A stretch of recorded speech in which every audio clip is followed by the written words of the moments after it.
Hello friends, मैं संजीव आप सबका एक बार फिर से स्वागत करता हूं। और आज हम लोग डिस्कस करने वाले हैं मुक्तक काव्य। यही आपका बचा हुआ है काव्य में। और इसके बाद फिर हम लोग चंपू काव्य है, थोड़ा सा पद्य गद्य काव्य है, इनको पढ़ने के बाद रस चालू करेंगे। ठीक है, तो चलिए खैर हम आपको इसको आज बता देते हैं। और ठीक जैसे दिया गया यहाँ पे आप देख रहे हैं मुक्तक काव्य। मुक्तक काव्य अभी तक हम लोग प्रबंध काव्य पढ़े। ठीक है, मुक्तक काव्य मतलब फ्री होना ज़्यादा थी झंझट से। ठीक है, उसमें ज़्यादा ध्यान नहीं देनी पड़ती इसमें। मुक्तक काव्य विविध विषयों पर आधारित उद्देश्य पूर्ण एक ऐसी रचना है जो स्वयं में पूर्ण तथा स्वतंत्र होती है। देखो, पूर्ण भी होती है और अपने आप में मुक्त भी होती है, स्वतंत्र भी होती है। जिसके पदों का पूर्वा पर संबंध नहीं होता, जिसके आगे वाले पदों से पीछे वाले से कोई लेना देना हो सकता है, नहीं भी हो सकता, वो स्वतंत्र होता है भाई। ऐसा नहीं कि भाई आपने कहा था राम के बारे में बता रहे हो तो लास्ट तक राम के बारे में ही रहना चाहिए, तो इसमें ऐसा नहीं है। इसमें हर पद बदल जाते हैं भाई। इसके भी दो भेद होते हैं, पाठ्य मुक्तक और गेय मुक्तक। ठीक है, तो चलिए दोनों को देखते हैं, पाठ्य मुक्तक और गेय मुक्तक क्या है। पाठ्य मुक्तक क्या है? विचार प्रधान अलग अलग विषयों पर लिखी गई कविताएं पाठ्य मुक्तक कहलाती हैं। ठीक है, प्रधान विचार प्रधान, अपने विचार से जो भी लिखा जाता है अलग अलग विषयों पर, वो सभी कविताएं क्या कहलाती हैं? पाठ्य मुक्तक कहलाती। गेय क्या है? काव्य का वह रूप जो गीतात्मक, आत्मपरकता, रागात्मकता और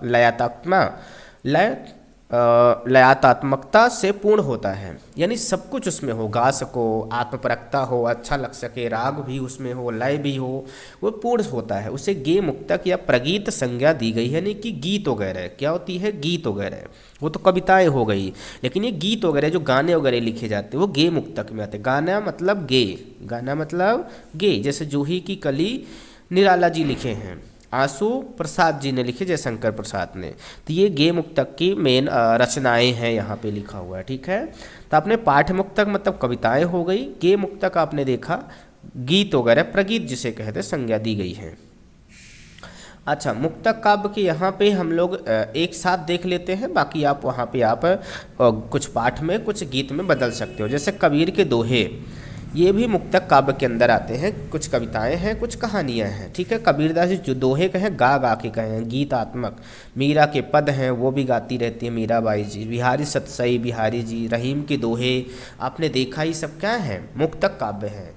इनको आप, इन्होंने 2 लाइन लिखा तो पिछले इनके दोनों लाइन, जो पिछले 2 लाइन लिखा उससे कोई संबंध नहीं होता भाई। हाँ, सही है ना। जिस उन्होंने क्या कहा, एक आपने दोहा याद होगा, तो ये कहते हैं कि जाति न पूछो साधु की, पूछ लीजिए ज्ञान, मोल करो तलवार का, पड़ा रहन दो म्यान। अब बताओ पीछे वाली लाइन क्या थी? जाति न पूछो साधु की, पूछ लेगी ज्ञान। जात के साधु के बारे में थोड़े ज्ञान के, आगे क्या करते हैं? मोल करो तलवार का, पड़ा रहन दो म्यान।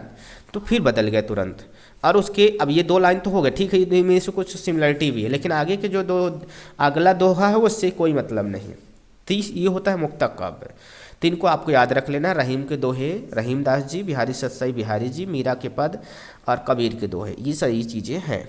ठीक, आगे आपका दृश्य काव्य हम लोगों ने पढ़ लिया है। तो ये रहा आपका पाठ है। और गेय मुक्तक जो बचा हुआ था हमने आपका कहा कि पूरा कर दें आज। ठीक है, तो इसमें इतना ही रखते हैं, मिलते हैं हम लोग नेक्स्ट लेक्चर में। तब तक सभी को bye bye and take care. ठीक है, बिल्कुल।